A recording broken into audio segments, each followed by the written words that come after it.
On today's More Than a Test, we have Anna Marie Candelario, and I am not going to do this introduction justice. She tells so many great stories, both about her experience, about the things that they're building for teacher pathways, particularly for special education in her district.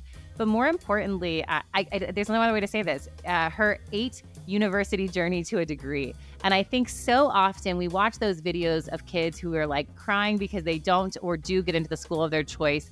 And the reality is, that choice, that step is just one step in the journey. And then she took 7 more, and it makes for a fabulous story for an incredible leader.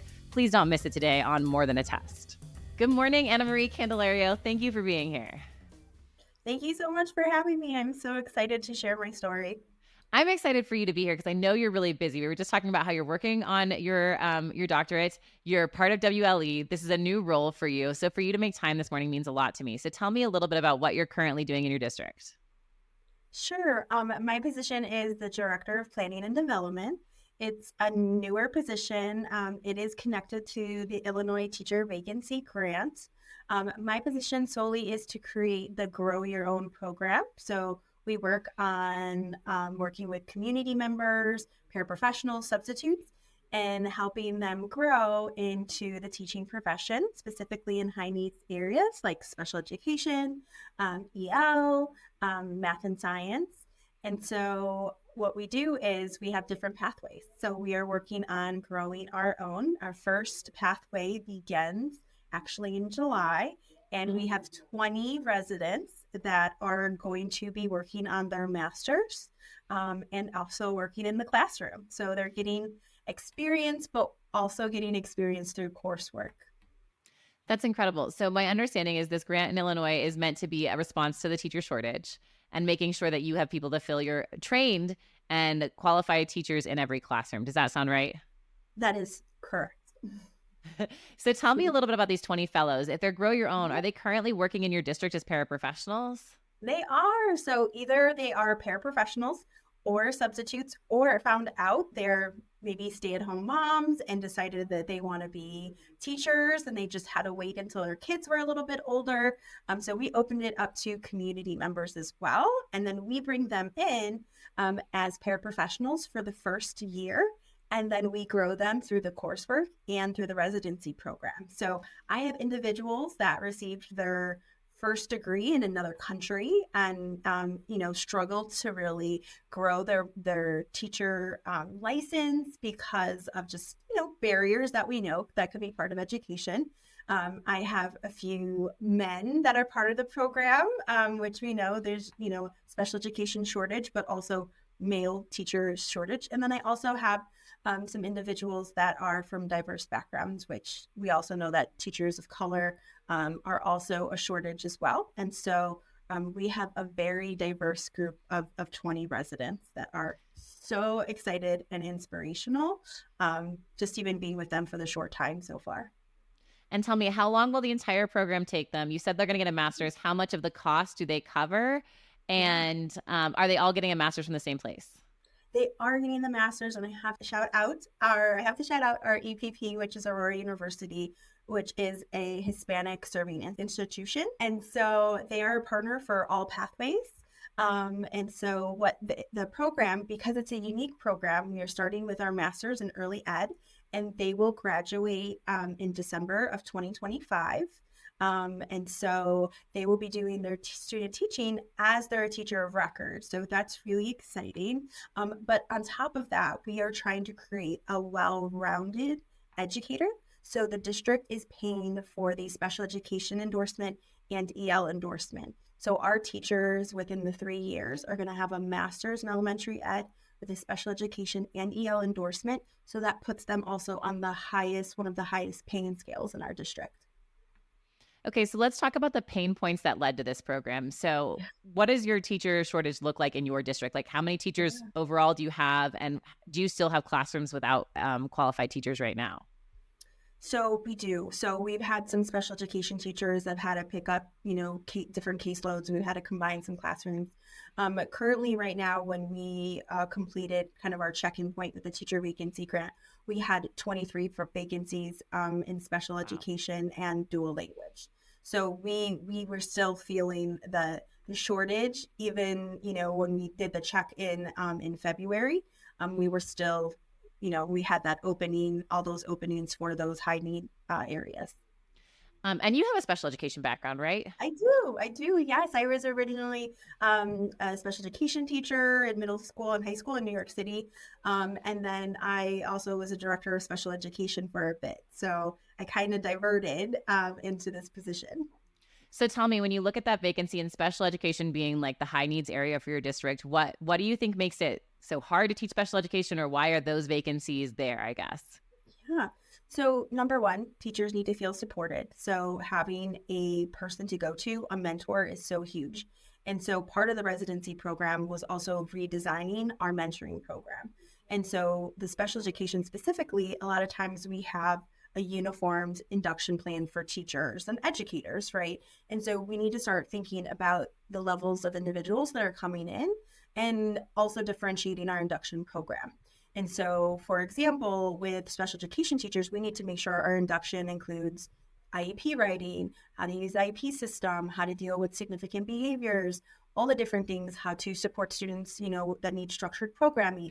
And so we had to look at it from a different angle to target individuals as teachers, right? We always tend to lump them up as teachers, but they all have very unique skill sets that we have to work on. So again, we had to revamp the mentoring program. So something also very cool that I have to shout out that we're moving forward is we're creating a 4-year mentoring program. So traditionally, school districts do a 2-year required for our teachers, but because we looked at the data and teachers tend to leave between years 3 and 5, we wanted to make sure we wrapped them around and gave them an optional year 3 and 4 for mentoring support. So going back to your question about why are they leaving, they need to feel supported, and we need to find a way, a creative way. Another thing, if it's okay, if I continue to Of course, talk please. about like how do we support them, is we designed something called the Aspiring Teacher and Teacher Academy and Leader Academy as well. And so what these academies do is that they pair them up with experienced teachers. We have a series of workshops once a month, and we talk about really large topics. For example, student engagement, how to deal with difficult personalities in school, how to navigate parent engagement with just the different variety of parents we have. And so we did our first pilot group with our student teachers just this past spring. And you could just see how they excelled compared to the student teachers that weren't part of the group. And we also had an internal job fair. So we prepped them, we gave them a mock interview, we had them practice, and then they showed up to our internal job fair, and the principal spotted them out right away. They're like, they knew our school culture, they knew our values, they could speak highly of the district. And so, again, giving them that confidence of going in, and they just feel so supported. And also, lastly, is just how we addressed the generation gap. So Gen Zs, everybody always has something negative to say about the generation in front of them. And they just have such unique qualities about them. And so actually having them in the same space for our events and bringing them together as their own community is super positive. And they thrived in that because they had each other. So those are some of the ways that we're just addressing, again, maintaining them, but also retaining them, So those are just a few things, not just special education teachers, but dual language teachers, all of those pieces. That's amazing. I love that. Maintaining and retaining. I'm going to use Yeah. that for like how I want to work with my own, the people on my team, right? Like I want them to feel managed, supported, like worked with, and like we're taking care of them. But then also that's why they stay. I think I love Yeah. those two words together. I want to dig in on a few things that you said. Sure. So first of Absolutely. all, the 4-year mentorship I think is so critical. It's so funny. You said most people get 2 years, and I was like, I think I got 2 weeks of mentorship when I first started teaching. And not because we just didn't have time. Everyone's so busy. So that's so intentional. My question for you though Yeah. is, did you survey teachers? Did you do interviews? How did you like, I think you're right, but how did you land on that? Yeah. So our district, and I'm like, Brace, hold your table, prior to me coming here, had no mentoring program for 4 years. So during COVID, prior to COVID, during that, teachers were just supporting each other as a community, which I have to highlight about, District 308. But we decided on 4 years because there was our way of saying we are so sorry that you have not had a mentoring program for 4 years. But then my superintendent is new. This is his first year here. And he truly leads with heart. And so anything we could do to really bring and focus on community, we had to bring them in. We had to bring, and so we're doing some really cool things. So that's how we landed, plus the research about novice teachers. We also looked at our data through, the Illinois report card. And yes, we have a beautiful retention rate, but when you start narrowing it down to our younger teachers, we were losing them. And so we had to find a creative way to keep them here, and feel supported. I'm going to keep using that language about wrapping them around. I love the way you talked about the Gen Z teachers, because, my husband has always been in the corporate or like private sector. I've been in education for a long time, and companies have been doing this forever, right? You join a company and they have like a young professionals league, and they have a community for people who want to lead, and it's all about communities. And it's what I hear you saying is that you're kind of driving a lot of your retention, a lot of your maintainment is community. Is that right?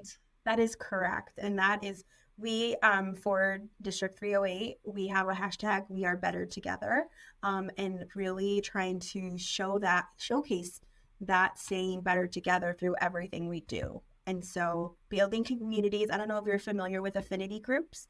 So we also are building in affinity groups where, depending on what our group is, it could be a Latina teacher affinity group, it could be an LGBTQ affinity teacher group. We're starting to create those groups for next year so that teachers have a safe space to say, my identity is showing up in the classroom, and how can I then talk to other people that are sharing that same lens, that same identity, and feel safe, have a safe space, right? So the pandemic created this lack of safety and insecurity in all of us, leaders too. And so how do we create these safe spaces for our educators and our leaders? That's really great. Let me ask you this, though. I can't help but think, as someone who taught for a long time, all of this sounds amazing, but how do teachers find the time? And so I wonder, with all of these new communities, all these new opportunities, how are you creating a space where teachers can be capable and wonderful in the classroom, great for their own family, and then also join these communities? Yeah, so really, again, talking about generational gaps is important. So we know that the research says about Gen Zs are to learn in the classroom, no more pulling them out for professional development. Let's do some hands-on learning. So again, basing that and grounding that in research. So our mentoring program, we're no longer every month pulling out the mentor and mentee to come for additional hours after school. We're going to have 4 really in-depth professional learning experiences throughout the year? Yes. But majority of their time with their mentor is structured in what they need. And then they work together during some early release time. And so my job, because my position is stationed in HR, is working to get substitutes for them, because that's always a barrier, right? So planning in advance so that they have that time to go into each other's classrooms, maybe visit another school. And so giving them that hands-on learning.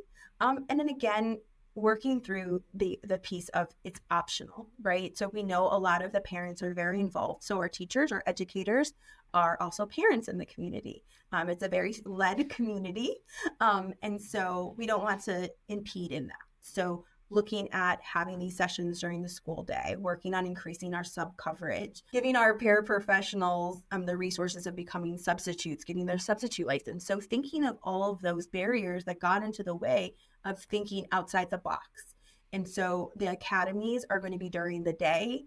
They're going to be spread out where we have a gigantic calendar so that the district doesn't overlap initiatives where we're kind of fighting for subs. And so again, thinking about all those barriers and laying them out on the table, and then looking at this in a different way. I love that you started this conversation being like, I'm in charge of the Grow Your Own program. And then like every 2 minutes, it's like, and that means I have to do these other things as well. There's 1,000 other things that have to, and it reminds me of something a teacher once said to me when my mentor, a mentor that was there for more than 2 weeks, once said to me, you know what, Laura, love is a lesson plan. And the way, what she meant was like, if you really care about something, you plan for it, you work for it, and you think about all the eventualities. And it sounds like you're doing that really well. Yes. I think about humanizing education all of the time, and thinking about the barriers that I experienced when I was a director of special education. I had teachers quitting on me in months at a time. And so I was faced with that. And so I'm thinking, and when I had those conversations, and it usually happens when they're exiting, not when they're staying, why? And so thinking about that in this new position has helped me, because I'm eliminating those barriers that when I was on the other end as a director of special education. That's so great. I want to ask you about two more things that you mentioned. So Sure. you Yeah. mentioned the Leadership Academy. Is that something you support as well? That is. So the Leadership Academy is for aspiring leaders. And so either they could be in our alternative principal endorsement program and also in aspiring leaders. But the inspire leaders could be for individuals that are instructional coaches, maybe thinking about going into assistant principal roles. Maybe they are an assistant principal and just feel that they need that extra support. But one thing that I learned very late was that I needed a leadership identity. Going to school and hearing about, are you do you have symbolic leadership? Are you a servant leader? Like, those are all great, but they never got down to who I really was as a leader. And so the Aspiring Leaders Academy is really focusing on the person. Like, how did you get to this point? What are the barriers that have gotten into your leadership? What are some things that make you a wonderful leader? And then how do you not burn out? Like, what are things that can get in your way of becoming the leader? And how do we, again, eliminate those barriers for you? So wrapping them around and saying, this is going to be a different journey. And who are you as a leader? That's really great. Let me ask you this. So one of the things that you said about the Leadership Academy is that you're talking about really big topics. And one of the big topics you mentioned was student engagement. I just spent the last few days at ASU GSV, and I was in a room with a bunch of superintendents. And one of them said, so one was complaining about student absenteeism. And she said, like, it's the parents. And the other superintendent said, no, like, it is the way you engage children. Children need to want to come to school. And we have to rethink the way we're coming at it with them. Is that something you all discuss? Is that something that you've heard before? Yeah, yes. And it goes back to, like, one, so currently our demographic of our students are 53% students of color, and we have 1% of teachers that are of color. Like, Really? that's a huge disparity between. So just even having a teacher that looks like you in front of you can help you engage into school. So, like, again, we're going back to building this teacher pipeline. And why it needs to be so diverse is because our students need to feel a sense of belonging and connection to the people who are in their classrooms. And then it's a cultural piece, like having somebody, going to school, I never had a Latina teacher in front of me. So when you think about it, I had to kind of find people to feel connected to. And so our students are going through that right now. They're like, who's safe? Who's that safe person in the building? And so, yes, in engaging equity, talking about equity, everyone is in a different place in their life. And so our teachers may have had a very different life experience than our students. And so how do we come together to talk about the impact of the different lenses we all have? And so that's a huge topic. So it's not our parents. We have to adjust. Again, our parents have gone through the same thing. They were part of the pandemic too, and they're going through it as well. And so thinking about that as a whole, it really truly is. Engagement is connected to belonging. I think that's really true. I'll tell you, my own 4-year-old, I had a parent teacher conference last night, and this teacher said, Ollie now has a lot of really good friends, and now he loves school. Like, we don't see any, like, because sometimes he can be a little wild, and he's like, now that he has these close friends, his best friend's this little, like, Afghan refugee boy. It's so cute. So anyways, but yeah, like, it was just so lovely that, like, they said the same thing: connection, belonging, and then engagement. Like, those things are all connected together. Let me ask you one more thing about your role. Yeah, You said sure. that you're in charge of the Grow Your Own program, but I also heard that you started teaching, or you were teaching, in New York City. So I'm assuming you're not homegrown in this district. I am not homegrown. I just actually started in October. And where did you come from? I came from Evanston, Illinois, in District 65, where I was the director of special education for 2.5 years. Okay, so when you're in charge of the Grow Your Own, and it's not and it's not your path, how do you kind of, like, think about that? I got to know the community before I started working on the initiatives. I started interviewing individual. I sent an interest survey, and I literally met one-on-one in person. I traveled to all 23 schools. I talked to teachers. I got to know them. I I laugh because I came from some really tough districts that teachers were just like, oh, you're from district, I'm not talking to you. But the teachers were just so excited to open up and say, these are the things we want, these are the things we need, we deserve. And just having these one-on-one conversations with them was just so amazing to get to know them, so that I knew how to design a program around the community. Aurora University is part of the community. Most of our teachers got their degrees from Aurora University. And so having the individuals that I actually work with in Aurora University are parents that have kids in the school.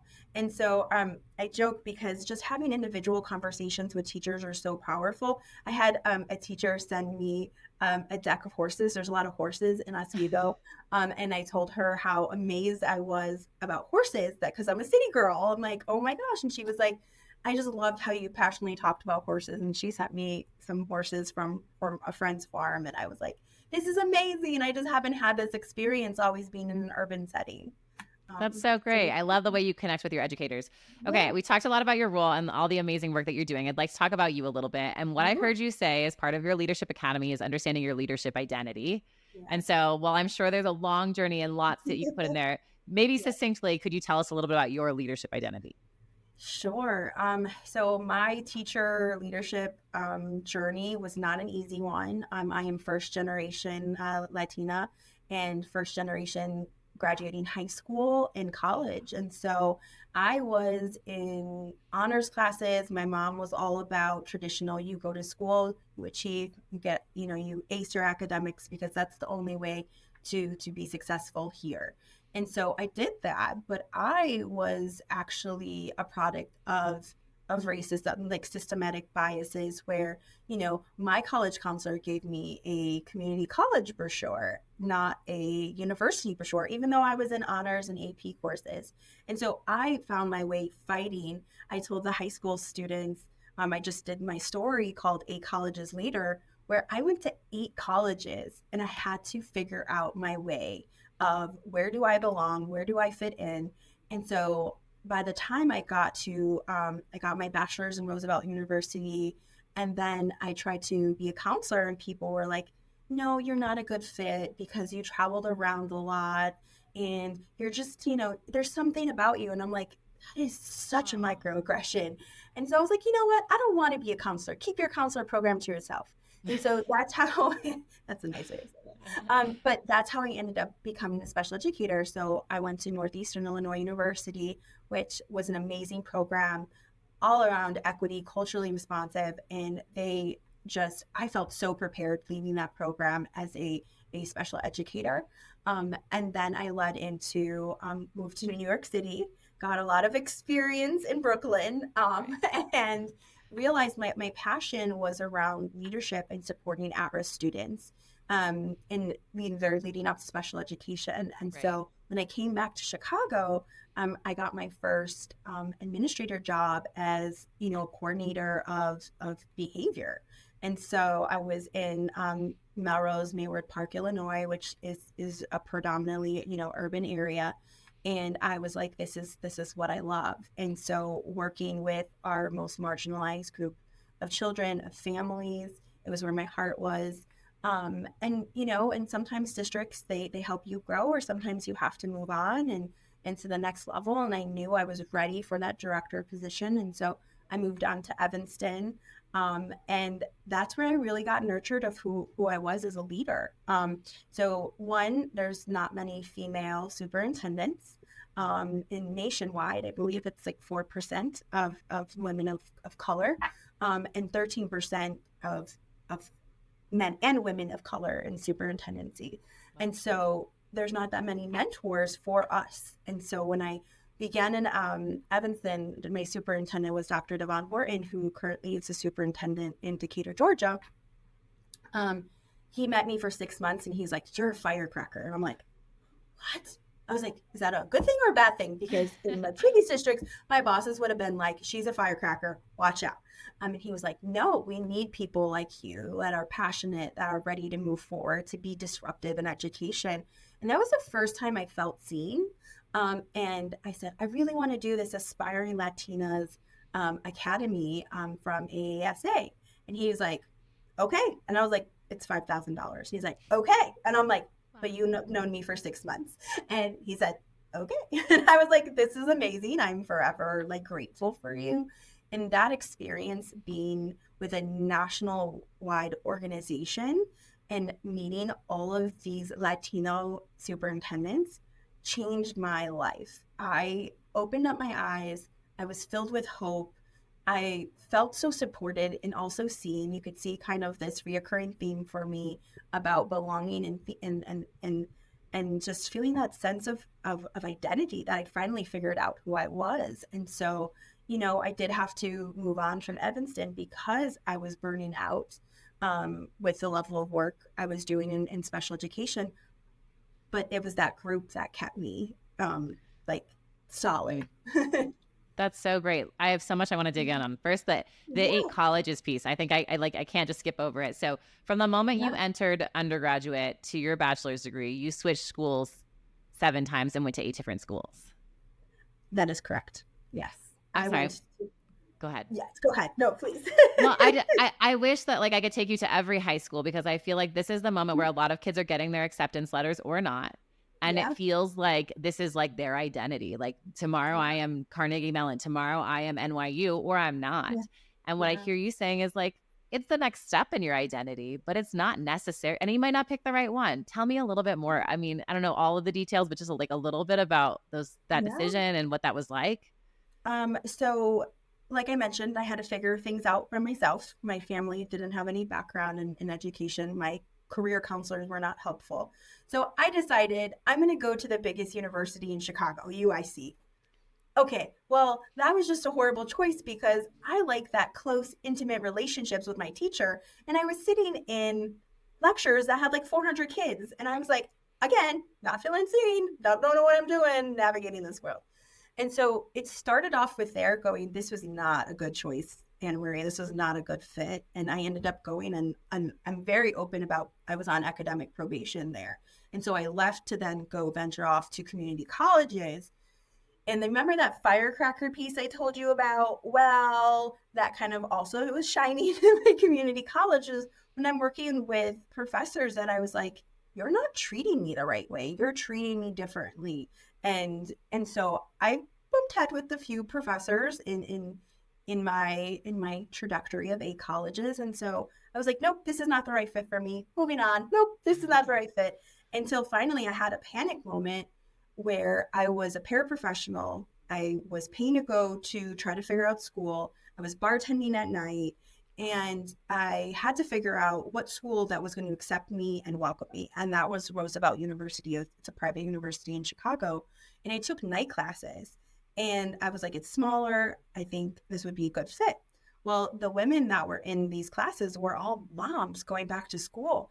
And they saw this struggling girl not eating, drinking Red Bull, like barely like my hair was like, and they were like, sweeties, we need to take care of you. Like, do you need our notes? Do you need help? Like, we need to keep you on par. And so those moms, I wish I still talked to them, like held me together to graduate. And that was like the most amazing experience. And so after Roosevelt, I decided I wanted to get into education, had a couple rejections that I told you about, people just judging my pathway and who I was. And then that's when I led into Northeastern with my first master's. Couldn't figure out if that was the right move because now I want to go into leadership. So then I got another master's at U of I. And then finally, right now, I'm in Concordia University. And again, I just had to figure out where I fit in because every single university was the right fit for me leading in. So, It's so interesting because I just read this article in the New York Times about how parents called the college counselors because their children are struggling for the first time. To your yeah, point, you were a straight A student in high school and then was on academic probation, right? You had yeah, moments where you weren't getting along with the professor. And this counselor who wrote the article said, this is the time. Your kids have to try stuff. They should fail. And they also might call you and say, this isn't right anymore. And you have to listen to them because their gut yes, is telling them something right. But let them struggle, like yes. let them figure that out. Is that the advice that you'd give too? Oh my gosh, please let them struggle. Don't just hand everything to them. And I could tell you, me and my sister are 12 years apart. And the way my mom raised me versus raised her, she's 12 years younger than me, is such a big difference. My mom was like, Anna Marie, go there. People are going to do this to you. Just do it. You have to do it. And, there was no coddling, no offense. Once I know my sister's going to watch this, she had a little bit more coddling from my mom than I did, generation wise. Just let Yep. them struggle. It's okay to fail. It's okay to have a setback. Like, everyone just creates this life of perfectionism, but that's not real. We're selling them a false dream. And so I've been, talking to some other individuals, doing some other podcasts about our setbacks should be viewed as comebacks. And so, again, giving that mindset to your kids is so important. And my mom, was she disappointed? Was I pretending to go to school and really not going to college? Yeah. Did she catch me? Sure. But it was a tough conversation that me and her had to have. And I had to say, Mom, I'm not ready. Like, and my mom honored that. And I took a year off. And it was just very scary to have a conversation like that with a parent. I just wrote really big on my notebook, our setbacks should be viewed as comebacks. That is so cool. And I want to ask about one more that I heard you mention really quickly. You Sure. got to community college and the professors weren't treating you right. I feel Mhm. like so often, as I know I've had this experience where I speak up and like I'm the problem, right? Like Yes. I say something and I'm the problem, and then I feel so guilty, and then I'm like, oh my gosh, I should have never said anything. And so I'm wondering, like, in that experience, how did you push forward? How did you know you weren't the problem and like be able to like move past that? Yeah. I watch these professors tear down students of color right in front of my eyes. And Wow. I am privileged because I am a lighter skinned Latina. I could blend in where I need to blend in. And I watched fellow classmates that I grew close with just being torn down. And, when that occurred, I had to speak up and say, that's not how you talk to us. Yes, we are young and we're new, and you're this, well experienced professor, but we're people. And, and then that's seen as, defiant or disrespectful. And, speaking up for your people and speaking out is important. I wasn't going to take my college degree and then know deep down inside I was a bystander. And so that's really hard to speak up. I love that too. I wasn't going to just take my degree and know deep down I was a bystander. My goodness, you have lots of lovely things. I want to ask about one more thing that you said, Yes, and then I want to ask about your role one more time. You sure. said, when you got to Evanston, you were nurtured as to be who I was as a leader. Can you tell us a little bit about what that looks like to you and how other leaders can nurture people who come into their organization, their firecrackers? Yeah. So, as future leaders, that superintendent saw something in me that people originally tore down. Right. Being passionate was seen as being too emotional. Being a firecracker was seen as being aggressive.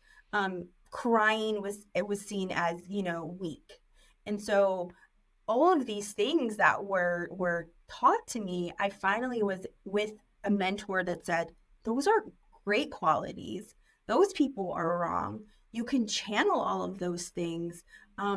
But just don't muddy yourself up, Anna Marie. He told me that. He was like, don't muddy yourself up. We can be firecrackers and we can be disruptive. Just don't muddy yourself up. And I was like, got it. I don't know what that means, but I'm going to do it or not do it. And so, being seen and being valued and heard for your strengths is so hard because leaders in this world are so individualized and stuck in their own brain that sometimes we miss these moments to see people. And that was just an amazing moment to say, leaders, you need to stop and breathe and look at people. Like, what are people's strengths? Have you asked them what they wanted in life? Have you asked them where they see their journey? He asked me, he's like, where do you see yourself? And I was like, I want to be a superintendent. Like, that's been my dream. That's all I want to do. And he was like, we're going to make it happen. And that was just like, finally, I have somebody supporting my dream, and it's not just me alone carrying this dream. I don't know if you saw Mulan where she's like running on the white horse and like she looks behind and like no one's there, because that's how like my whole like journey of leadership felt like. And so finally I felt like I had somebody, on a horse next to me going, you got this. And so you need those cheerleaders. And I always want to cheer people on, and I always want them to say, when they leave with me, I felt seen. Anna Marie heard me. She felt present. That's another thing, being present. And I'm doing a panel with parents today about the positivity of social media, which is weird, right? But Right. right.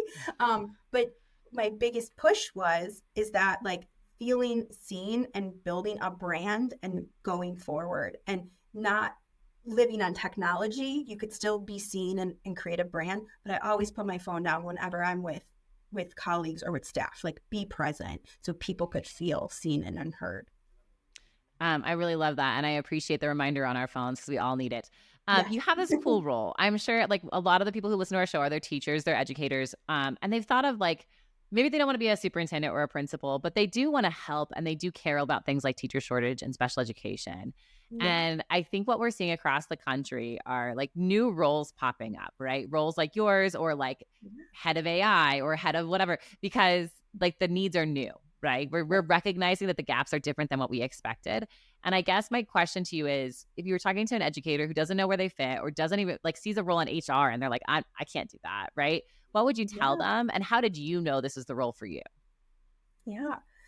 Imposter syndrome is so real, especially for women. I swear I'm not a data dork, but I am a data dork. But they do say that men will apply for a job even if they fit like 70% of the qualifications, right? But women don't. And so women have to have 100% of the qualifications to apply for a job. And that's not true. I had no HR experience going into this job. I was the director of special education that just so happened to have to think creatively around hiring and retaining staff. When I saw this role and I was like, oh my gosh, I could get on the other end of education. I was to a point where I was looking at jobs outside of education because I was so burnt out in my last job. And I had to figure out a different way. And so this was a different way. And so for teachers and leaders that are thinking about leaving, don't leave because we're just, really adding to the shortage. There are other options out there like jobs. I'm known in the district as having the fun job, and I really do.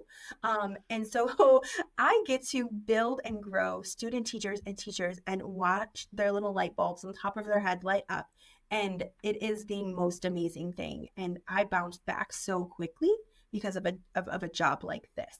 So what I say to you is there are cool endorsements that you can get for leadership, for teacher leadership. You never know when you're going to be called upon. So you may not want to be a principal. I didn't want to be a principal when I got my principal endorsement, but I was called upon at one point and it helped me to get to that next level. So don't disregard it because it has a scary title or, you're like, I can't do this. Or I've seen my principal just rocking back in their chair going, I can't wait to retire. And it's not that it's bad. It's really bad, but we have to change. We have to a snowball effect. We have to change the culture and keep adding and readjusting. And so there's hope out there. That's great. Something that I feel like I heard as a thread throughout this conversation is your the way you lean on community, right? Mm-hmm. And you talked about how you're a part of the Latina community, the leadership community, and I also think you're part of ILO and WLE. Yeah. It feels like, is there? I guess my question would be like, why more than one community? Like, is it important to have more than one? And two, Yeah. when people join these, I think people hear about these organizations, they're expensive. You mentioned the one that's $5,000. Like you ask, how do you kind of make all that work when you are an educator who's busy and strapped for cash possibly, but you know that that's probably what you need? I advocated for myself. You have to advocate for yourself. So going to WLE Summit, I got a scholarship. I said, I really want to do this. Like I am so passionate about women empowerment and inspiring women to grow and to build, again, a community. But I already had used my professional development funds. I was scared to start asking a new job, but this was so important to me. And so I used my miles for flights. My husband travels. I used his miles for a flight. I got a scholarship. I used my travel reimbursement to pay for the hotel. It's just, being resourceful and advocating for yourself. And then with the Illinois, I'm part of IALAS. Well, because of creating that, community within my own state, but then being part of ALAS, which is having that national connection to still stay connected to all the superintendents that I met during the Aspiring Latina Academy. And so, you may have to start off slow, but the one piece that I saw that kept getting in the way is that not that many teachers know about networks and organizations. And so I'm always saying, hey, did you know about this fellowship? Or, hey, I think this would be really good for you. And so again, take a step back and saying, I see this person, this something they may be interested, because that's what people did for me. So every time I'm involved in something, I make sure that I connect with somebody else and involve them into what I'm doing, because they need to know and they need to stay connected. I love how much of your identity you share in everything you do, even in this conversation. I love that you have tangible advice for people who like want to try other things. It's super helpful. We're getting low on time, so I'm going to ask you the 5 questions that we ask everybody, and I cannot wait to hear your answers. So the first is, the podcast is called More Than a Test, and we call it that for a lot of different reasons. But I'd love to know, when you heard More Than a Test, what did you think of? Well, I thought you were going to give me a test and be like, what do you get out of it? I was like, I am not a good test taker, so do not ask me about any test. So You know what? I'm going to do that for one episode. Just know when it comes up, it was your idea. No pop quizzes, please. Okay, the next one is, because we're a reading company, we always ask people to tell us a lit moment. And what we mean by a lit moment is a moment of you in a book that either changed your life, or it's your happy place, or it's a memory that really matters to you of you in a book. Yeah. So a happy book was my first book when I was 7 years old, and it was part about growing up and what did you want to be. And so in the book, it said, what do you want to be when you grow up? And I wrote psychologist on it, and I found that book when I was in my 20s, and I was like, oh my gosh, like, I wanted to be an educator when I was 7. I wanted to be a doctor, and what do I know at 7 years old? But here I am getting it. So that's amazing. A piece of technology you love? My phone. It is the most common answer. So I get it. I'm excited about your social media talk with parents. I think that's really great. I heard the superintendent Mineola recently tell me, is like, this idea that we can like throw phones in the trash and it's all going to work out is just not a thing. And so we have to support kids where they are. I thought that's cool. Absolutely. All right. The best advice you've ever been given? Don't let your passion overpower your purpose. Don't let your passion overpower your purpose. Yeah. I really love that. Yeah. It's going to take me a while to kind of really digest it, but I think that I hear what you're saying of like, I care so much. I'm so into it, but then my messaging gets lost in my I could hear that. That's who told you? Where'd you get that? Dr. Devon Horton. I should have known. All right. Yep. And one book you think everyone should read? Latino Leadership Principles by Juana Bordas changed my life. It was part of the academy, and it talks about all of the values that we are a multi-generation and the values we could bring to leadership. And it made sense. I'm for the community. I'm for the people. And here's all these qualities as a Latino leader. I'm like, this makes sense now. It all clicked after I read the book. So I have to read that book. It's amazing. Juana Bordas is amazing. Thank you so much for sharing that. Thanks for having it read by the Ready. Thank you for sharing so much of your story. I know I'm going to be talking about your 8 college journey for a while, because I think so many people need to hear this message. So thank you so much. Absolutely. I appreciate it. And this has been a great conversation. Thank you. Thanks for joining us on the More Than a Test podcast. If you found this conversation valuable, subscribe to our YouTube channel and find us on your favorite podcast platform. At Amira Learning, we believe every child deserves a chance to become a reader, and we're excited to be part of this conversation. See you next week, and thanks for joining.